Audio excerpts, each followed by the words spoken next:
국장님. 네, 안녕하십니까. 지금 이재명 경기지사는 네. 배임, 수뢰 혐의로 구속된 최측근 네. 유동규가 네. 자기 측근이 아니라고 손사래를 치고 있지 않습니까? 네. 그런데도 불구하고 유동규가 최측근이었다는 증거라든가 네네. 증언들이 잇따라 터져나오고 있지 않습니까? 네, 쏟아져 나오죠. 증언도 네, 있고, 뭐, 증거도 있고. 네네. 어떤 내용들이 좀 있습니까? 아, 저는 제가 지금 이제 일단 다른 언론들에서 나온 것들은 뭐 보셨을 테고, 제가 어떤 작업을 했냐면요.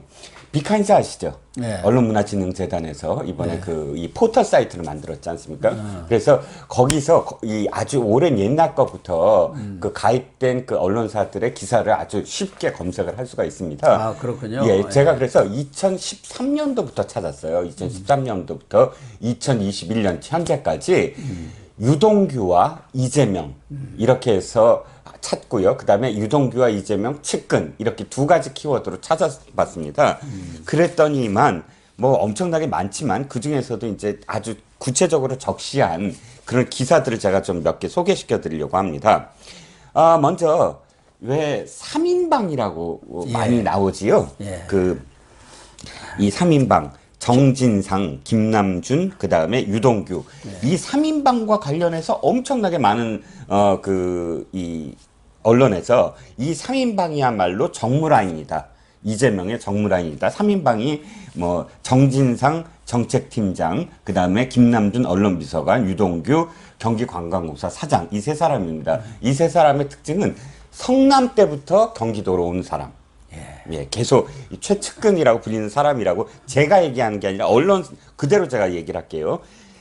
이 기사는 2020년 7월 기사입니다. 헤럴드 경제고요. 이재명의 오후 2시 시간은 멈춘다라는 기사에서 표현 그대로 제가 읽어보겠습니다. 이재명의 3대 그림자 관우 정진상, 제갈공명, 김남준, 조자룡, 유동규. 유동규는 원래 장비라는 별칭에서 최근 조자룡으로 승격했다. 이 세 사람은 의리를 중시한다. 광폭은 아니지만 이재명 지사에게는 소수 핵심 정예 멤버가 똘똘 뭉쳐서 이 지사와 일합도 겨룰 만한 배짱 좋은 사나이들이다. 이 세 사람을 표현한 겁니다. 그 다음 기사 보시죠. 이번에도 헤럴드 경제입니다. 이재명 주위에 간신히 없는 진짜 이유 해서 이런 내용입니다. 이재명에게는 정진상, 김남준, 유동규가 그야말로 진골이다. 진골 주위에 성골 육두품이 포진되어 있는데 이 진골들의 잡음은 한 번도 없었다. 이렇게 얘기를 합니다. 그래서 이 세 사람에 대한 칭찬이 뭐 가득한 그런 기사가 나왔고요. 한국경제신문입니다. 2021년 1월 27일. 그런데 제가 이 날짜 정확하게 제가 다시 읽은 이유가 있습니다. 유동규가 그만둔 때였어요. 이미 12월 달 이전에 그만뒀죠. 올해 기사입니다. 그런데 유동규가 핵심 정무 라인이라고 그만뒀는데도 불구하고 한국경제는 이렇게 얘기합니다. 성남 라인이 정책 보좌하고 있다. 이재명의 정무 라인 핵심은 시장 당선 이전부터 호흡을 맞춰왔던 정진상 정책실장, 그 다음에 유동규 전 관광공사 사장, 김남준 언론 비서관이다. 이렇게 적시합니다. 즉 그만뒀는데도 정책 보좌를 하고 있고 정무 라인의 핵심이라고 이 한국경제는 얘기하고 있습니다. 뭐 김은혜 의원 같은 경우도 그쪽에 주민들이라든가 뭐 지금 지역구가 거기 아닙니까? 네네. 유동규가 내 말이 곧 이재명 말이다 이렇게 떠들고 다녔다는 거 아닙니까? 그렇죠.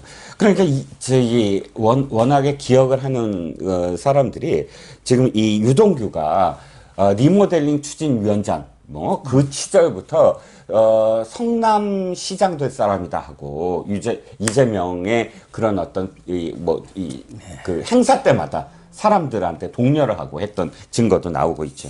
그러게요. 그런데도 불구하고 지금 이재명 지사가 왜 측근이 아니라고 잡아떼는 거예요.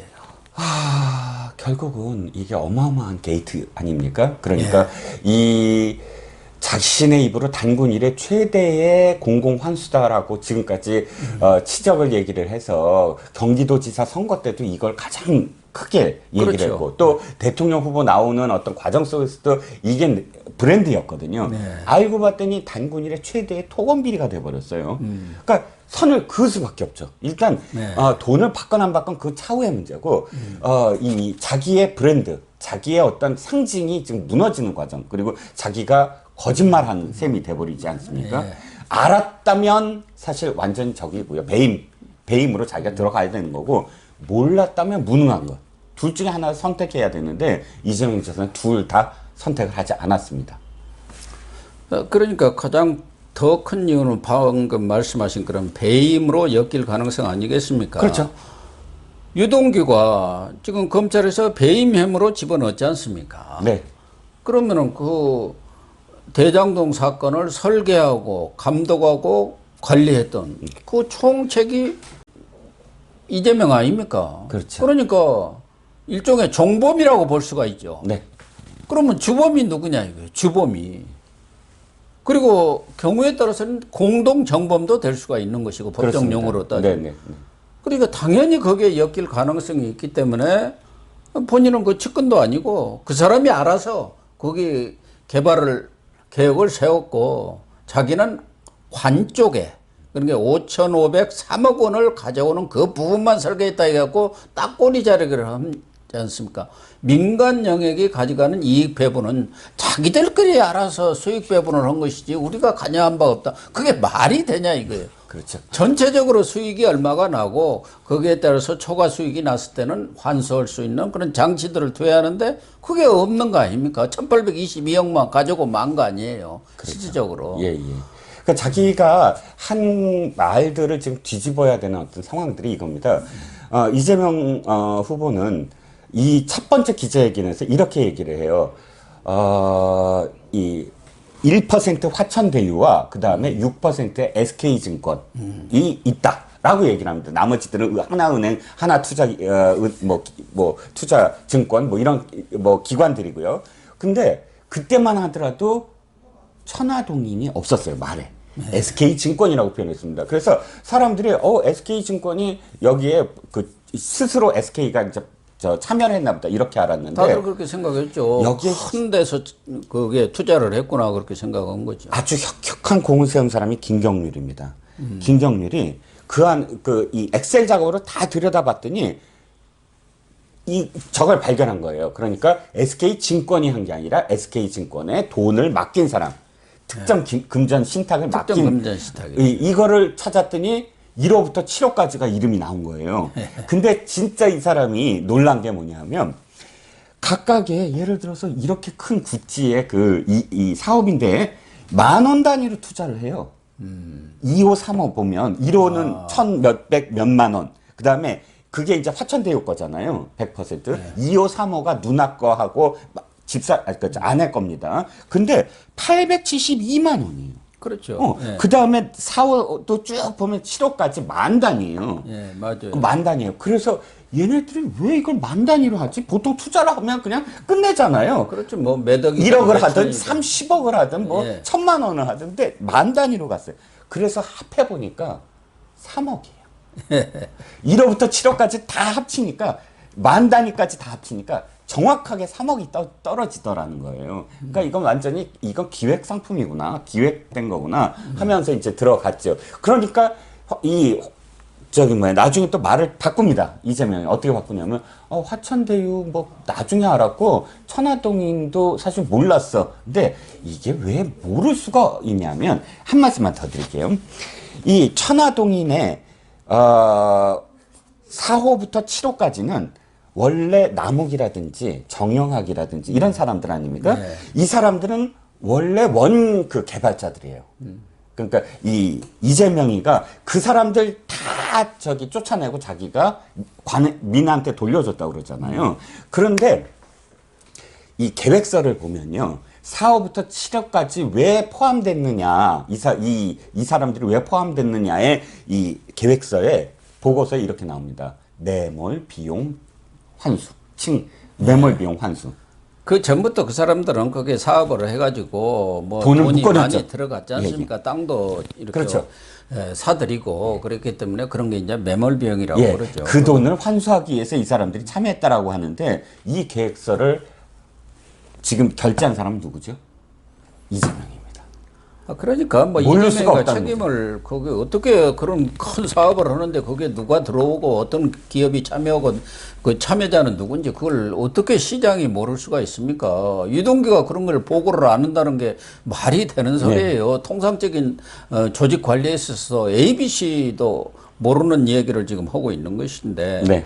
지금 5,503억 원에 대해서도 당군일의 최대 공공 그런 환수액이다. 그렇게 얘기를 하고 있지 않습니까? 근데 그 부분에 대해서 실질적으로 들어온 돈은 1,822억 아닙니까? 그렇죠. 1822억이고. 그러니까 그 이상의 초과 수익이 났을 경우 예. 그것에 대한 환수 장치를 마련해야 하는데 안 하고 캡을 안 씌우고 나머지 전부 7, 8천억에 달하는 돈 당장 뭐 분양 수익을 빼고도 4,040억에 달하는 돈을 민간한테 퍼 주어버린 거 아닙니까? 그렇죠. 그렇죠. 그러니까 그것도 공공환수 부분도 사실은 정말로 뭐 많은 언론에서 조금씩 다루지만 이게 말도 안 된다는 거를 정확하게 사실 또 드러내야 되는 어떤 작업입니다. 제가 한 말씀만 더 여기에 보태면 이겁니다. 공공환수를 얘기하면서 1,822억, 그건 성남도시개발공사가 50%의 지분을 갖고 있으니까 돌아가야 될 돈이고요. 나머지를 갖고 한번 얘기를 해보죠. 가장 큰 게 뭐냐면은 성남 1공단 공원 그 사업입니다. 여기에 투자를 했다는 거예요. 근데 제가 지도를 봤어요. 지도를 봤더니 이 대장동에서 꽤 멉니다. 한 10km 떨어져 있어요. 근데 그 1공단이 굉장히 큰 게 아니더라고요. 보니까 이 단대 5거리라고 혹시 아시는 분이 있을까요? 단대 5거리에. 단대 5거리에 지금은 35,000평 정도 되는 땅입니다. 예, 바로 옆에 붙어 있는 거예요. 근데 그것도 뭐 법원이 들어간다고 해서 또 잘라졌어요. 2만 평을 자르고 15,000평이죠. 그런데 문제는 바로 옆에 어마어마한 크기의 공원들이 있는 거예요. 예, 바로 뒤에 있지 않습니까? 예. 정확하게 다 아시네요. 보니까 바로 뒤에 이 두 군데 큰 공원들이 있어요. 이걸 굳이 이 비해서 요 조그만 땅을 공원으로 할 이유가 별로 없었던 것이고 지금 현재도 사실 사업이 안 되고 있어요. 원래 그게 개발하려고 했던 사람들이 있어갖고 지금 1심에서 이긴 걸로 알고 있습니다. 300억을 지금 성남시가 물어주게 되어 있잖아요. 예. 민간 사업자, 민간이 갖고 있는 땅을 강제 수용해버려갖고 그 사업이 안 되니까 거기에 초고층 그런 빌딩들을 주상복합을 짓기로 했는데 그걸 수용해버린 거 아니겠습니까? 그러니까 왜 그렇게 했겠느냐.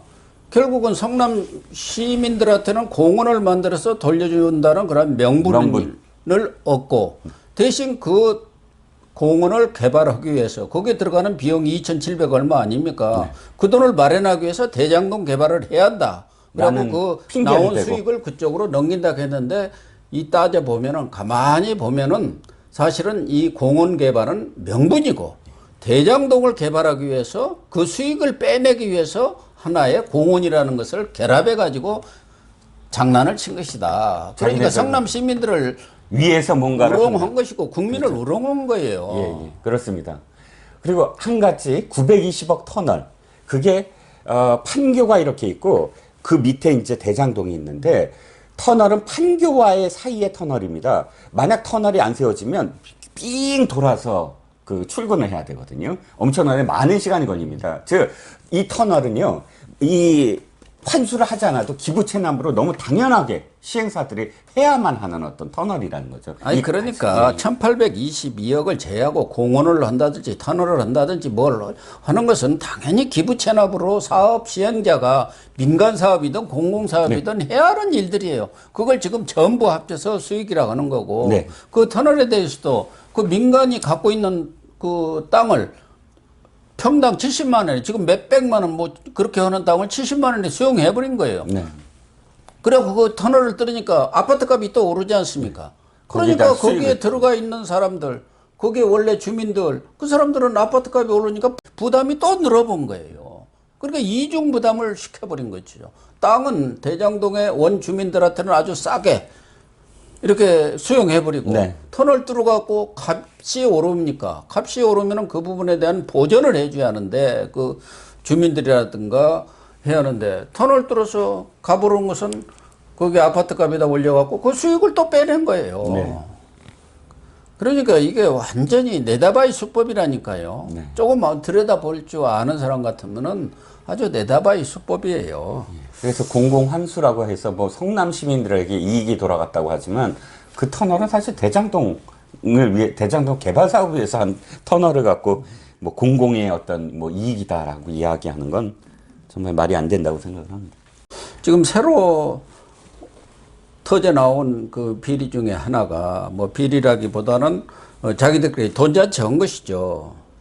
지금 유래 자산 관리라는 그 대주주 정재창이라는 사람이 있지 않습니까? 네네. 유래 신도시를 개발할 때. 네네. 그 사람이 그 당시에 그 유래 신도시 개발하면서 좀 잘 좀 봐달라 해갖고 유동규한테 3억 원을 전달을 했다는 거 아닙니까? 네네. 그런데 그때 유래 신도시에 같이 사업을 한 사람이 남욱이라든가 변호사, 정영학 회계사 아닙니까? 네네. 그 사람들한테 이 3억 준 거 내가 불어버리겠다. 해갖고 지금 뭐 돈을 150억인가를 달라. 내 입을 막는 대가로 그렇게 협박을 했다는 내용인가요? 네, 그렇습니다. 그러니까 이게 동아일보가 또 단독 기사를 냈는데 이 8억 있지 않습니까? 지금 공소장 그 공소장은 아니고 이 체포 영장을 보면 8억이잖아요. 8억. 유동규가 지금 이 구속된 이유가 8억의 뇌물을 받았다. 근데 이 8억 중에 5억은 김만배가 준 돈입니다. 예, 그렇죠. 근데 이 3억이 다른 상황이 지금 드러난 거예요. 네. 즉 어떤 상황이냐? 대장동 개발 이전에 위례 신도시 개발에 성남도시개발공사가 참여를 합니다. 위례 신도시 개발 사업이 똑같은 상황으로 똑같은 그러니까 대장동을 미리 앞당겨서 한번 해봤다. 뭐 이렇게 얘기가 될 정도로 그 사업을 했는데 이때 이제 그 대장동의 원 개발자들이 또 거기에 많이 참여를 합니다. 그 사람들이 남욱, 정영학, 그 다음에 지금 새롭게 등장한 정재창이라는 사람이에요. 예. 근데 이번 그러니까 김만배가 지금 화천대유의 대주주라면 화천대유랑 똑같은 자산관리 회사를 만든 그 자산관리 회사가 위례 자산관리인데 그 대표가 정재창입니다. 그런데 당시에도 이미 이 유동규가 이것을 기획하고 이익을 내준 상황이니까 원래 3억이라는 것이 제가 알기에는 당연히 줘야 될 돈, 뭐 그런 어떤 커넥션이 분명히 있었던 것 같습니다. 그래서 그 3억을 주는데 억울했는지 어쨌는지 이 덜미를 잡으려고 했는지 뭉칫돈을 찍었다는 거예요. 이 정재창이라는 사람이. 그리고 이 사진을 갖고 나중에 협박을 합니다. 김만배와 그 다음에 남욱, 정영학. 예. 그래서 150억을 내놔라. 그러니까 지금 이 중에 정영학이라는 사람이 지금 이 모든 것들을 다 폭로를 하고 있지 않습니까? 예. 이 폭로된 상황이 바로 여기서부터 또 출발하는 어떤 단초가 됐다. 이 세 사람, 그러니까 김만배와 이 정영학, 그 다음에 이 남욱이 서로 싸우는, 서로 자신의 어떤 목숨을 지금 부지하려고 싸우는 계기. 150억 갖고 김만배가 이걸 거부했다는 거예요. 그건 너네들이 옛날에 했던 거고 나는 여기 상관없어. 그러니까 남욱과 정영학이 각각 60억씩 120억을 주고 네, 120억을 먼저 줬구만. 30억이 남아있는데 30억을 좀 늦게 그러니까 안 주고 있었나 봐요. 그랬더니 정재창이 그 뇌물 보전하라는 그 돈을 갖고 소송을 또 당당하게 민사소송을 겁니다. 7월 달에. 그러니까 이 내용을 보면은 이 정재창이라는 사람도 어떻게 보면은 참 이런 사기꾼이 없죠. 그렇죠. 지금 유래 신도시 개발에서도 300억 정도가 남았다는 거예요.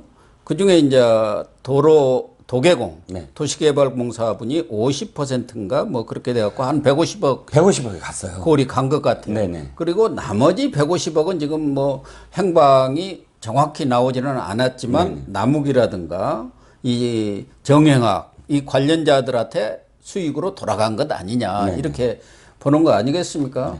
그런데 정재창이는 이 남욱, 정영학, 그리고 김만배 이런 사람들이 대장동에서 어마어마한 사업을 벌인 것 아니겠습니까? 네. 그러니까 감이 오는 거 아니에요. 이 사람들이 위례에서 작은 사업으로 어떻게 보면은 대장동에 축소파를 해갖고 한 150억 정도 이익을 보니까 이제 크게 한번 먹어야겠다. 겁이 없어졌죠. 왕창 먹어야겠다. 여기서 콩알 정도 먹었다면 이제 호박 정도로 수익을 한번 내보겠다, 왕창. 그래갖고 버린 게 대장동이고, 거기에 유동규가 같이 도와줬다는 것을 정영학이가 딱 감을 잡은 거 아닙니까? 또 정영학이도 초기에 그 뭐 대장동 개발에 좀 참여를 했다는 거예요. 그러니까 나도 초기에 참여한 그 대가 내놔라. 그러면 내가 이거 고발하면 당신들 그 수익도 뭐고 없고 유동규도 깜빵에 간다 하니까 지금 할 수 없이 돈을 내놓은 거 아닙니까? 그렇죠. 그 안에서 이 사람들이 왜 분열을 했는가는 여러 가지 추측이 나오는데 정재창을 왜 안 포함시켰을까? 정재창이 포함돼서 끝까지 있었으면 사실 예. 이런 상황이 안 자기들끼리 돌아오는데 같이 나눠 먹을 수 있었는데 뭐 1호에서 7호니까 누구 정재창이 너는 그렇죠. 네토 가져라 7호 가져라 했으면 그걸 안 했겠죠. 더군다나 자산관리 회사의 대주주였다면 상당히 지분이 있었다는 얘기인데. 예. 근데 그건 또 이제 수사에 나오겠죠. 수사 결과에 나오겠는데 저는 유동규라는 사람이 처음부터 설계를 하고 다 했다. 그러니까 위례부터 했다라는 거예요.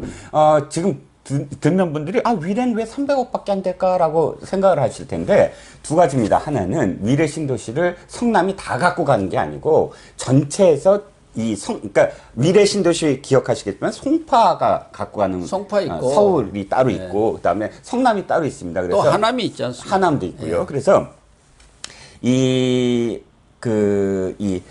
크기가 작고 두 번째는 성남 도시개발공사한테 50% 가져왔다고 말씀하셨잖아요. 근데 지분이 5%밖에 없었어요. 그러니까 지금 이재명이 얘기했듯이 야 내가 단군 이래 최대 치적이다라고 얘기한다면 사실 위례를 얘기해야 돼요. 액수의 크기가 문제가 아니라 봐라 성남도시개발공사를 만들어서 5%만 지분 참여해갖고 내가 지금 50%를 갖고 오지 않았느냐 이게 사실 칭찬받을 일 아닙니까? 그런데 이 사람들 간이 커졌어요. 유동규도. 그 다음 대장동에서는 완전히 거꾸로 됩니다. 50%의 지분을 가져가는데 수익은 3분의 1도 못 가져가는 거예요. 그렇죠. 뭐 수익이라는 게 3분의 1이 아니라 4분의 1, 5분의 1로 쪼그라들어 버린 것이죠. 네. 그리고 나머지를 다 저쪽에 넘겨주고 민간에 다 넘겨주는. 그러고 나서 천하대유한테 내 몫이 내놔라. 그래가지고 25%를 달라고 한 게 그게 700억이라는 거 아닙니까? 총 다 합쳐서요. 그래서 자기들끼리 돈 잔치를 하다가 부딪힌 거 아니겠습니까? 하나는 그 정재창한테 줄 돈. 네. 그것에 대해서 김만배도 좀 주라 그러니까 김만배는 나는 그 유례 관여도 안 했는데 관여도 왜 안 했다. 내가 주냐 당신들이 그렇죠. 줘라. 그러나 정영학이나 남욱이는 지금 대장동을 갖고 문제를 삼고 있으니까 당신도 리스크를 부담해야 할 거 아니냐. 거기서 싸움이 한번 벌어진 거고 지금 뭐 350억 정도의 비자금으로 이렇게 지금 썼다는 거 아니겠습니까? 그것에 대해서 서로 각출금을 놓고 싸우는 것이고 또 하나는 700억. 이 유동규한테 줄 돈 배분을 놓고 싸우는 거예요. 그렇죠. 그러니까 돈을 그렇게 어마어마하게 천문학적으로 번 사람들도 단돈 1억 원도 단돈 1,000만 원도 더 안 내놓겠다고 싸우다가 이 난리가 난 거 아니겠습니까? 그렇죠. 그러니까 이 사건이 터졌을 때 특수부 출신 검사들이 얘기하는 게 이겁니다. 이 사건 아주 간단하다. 왜? 보통의 뇌물이나 이런 라인들이 단순하대요. 그래갖고 이 입을 막을 수 있는 여지가 많은데 이건 지금 너무 많다. 관련된 사람들이. 그리고 관련된 스스로의 이익들이 너무 많기 때문에 서로 죄수의 딜레마가 될 확률이 너무 크다. 초기부터 그렇게 얘기를 했거든요. 그래서 결과적으로 이 돈잔치의 끝은 어디냐. 물론 민간업자들이 과도한 수익을 남겨 먹은 것은 뭐 다 아는 거고 지금 그게 다 사실로 드러났는데 그러면 그 중에서 남겨 먹은 것을 그 사람들이 다 가져갔을 거냐. 그건 아니라는 것 아니겠습니까? 김만배도 700억을 받기로 했고 그 이전에도 지금 5억을 받았다는데 더 받았는지 그건 알 길이 없는 것이고 네. 그렇죠. 또 하나는 이 김만배라든가 다른 사람들도 그렇게 수익을 남겼는데 이 1호에서 7호까지 네. 그런 사람들도 다 그게 자기 돈이겠느냐 이거요. 누나 뭐 그 부인 그런 사람들이 761만 원이가 나오고 100억씩 가져갔지 않습니까? 예. 871만 원이가 나오고 100억씩 가져갔고 예. 7호 그 사람도 돈 1,000만 원 넣고 뭐 배모시라고 김만배 뭐 그 무슨 같은 기자. 같은 회사 후배라는 거 아닙니까? 그걸 한 120억 정도 수익을 가져갔는데 그걸 다 먹으라고 했겠느냐 이거죠. 그렇죠. 그러면은 그게 실소유주들이 있을 거고 그 실소유주들이 누구냐 이걸 밝히는 게 검찰이 해야 할 일이고 그 밝혀서 그걸 단죄를 해야 한다. 그거 아니겠습니까? 그렇습니다. 거기에 몸통이 이재명 아니냐는 게 윤석열 후보 측이라든가 야당의 주장이죠. 네. 제가 그래서 아까 찾은 기사 중에 재밌는 기사를 하나 더 발견했어요. 예. 뭐냐면 이재명과 유동규 공공기관장과 지사의 재산이 감소했다는 거예요. 자, 이 돈들이 어찌됐든 지금 위례부터 시작을 해서 상당히 많은 액수가 지금 유동규한테 갔을 거 아닙니까? 그런데 2020년 3월 기사입니다. 유동규 경기관광공사 사장은 1억 9,541만 원으로 전년보다 1,821만 원이 줄었다. 그러니까 이 돈들의 흐름이 물론 어디에 딴 그런 어떤 뭐 세탁을 할 수도 있겠지만 자금의 흐름이 어디로 갔느냐라는 겁니다. 그러니까 그런 사람들은 이 밑바닥에서 생계형으로 지금 이 한탕씩 해먹는 이런 사람들은 돈을 감추는 수법도 보통 사람 우리같이 평범한 사람들이 생각하는 거 이상으로 감춰둡니다. 그리고 일이 다 끝나고 자기가 물러났을 때 공공일에서 손 뗐을 때 딱 그 찾아갖고 그렇죠. 대대손도 잘 먹고 사는 거예요. 그러니까 이 생계형 좌파가 이제 정권을 잡는다. 지금까지는 그나마 뭐 민주화 운동권이네 어찌네 해도 뭐 운동권이라기보다는 친북 좌파 투쟁한 사람들인데 거기는 그나마 나은데 지금 이 다음 정권으로 넘어가는 사람들은 정말 사회 계층의 밑바닥에 있는 그런 생계형 뭐랄까 뭐 그런 사람들 좌파 세력이라 할까 뭐 좌파라고 할 수도 없는 그렇죠. 사람들이 이제는 권력까지로 지금 찾겠다는 그렇죠. 거 아니겠습니까? 예. 그러니까 윤석열 후보도 이제는 좌파 조폭들이 권력까지 지금 찾겠다고 하고 나온 겁니다. 그런 그렇죠. 상황 아니냐. 지금 웬만한 조폭들은 다 기업을 하고 있습니다. 외관상. 그래갖고 다 회장님들이에요. 예. 뭐 건설업이다, 무슨 철거업이다 그런 것들을 하면서 다 회장님하고 떵떵거리면서 살면서 내가 무슨 조폭이냐 그런 거 아닙니까? 그런데 이제 그 사람들이 그런 작은 부분에서 이 조폭들이 경제에 진출했다고 한다면은 이제는 이제 나라 권력까지를 쥐겠다 그거 아닌가. 그렇죠. 그게 제일 무서운 거죠. 예.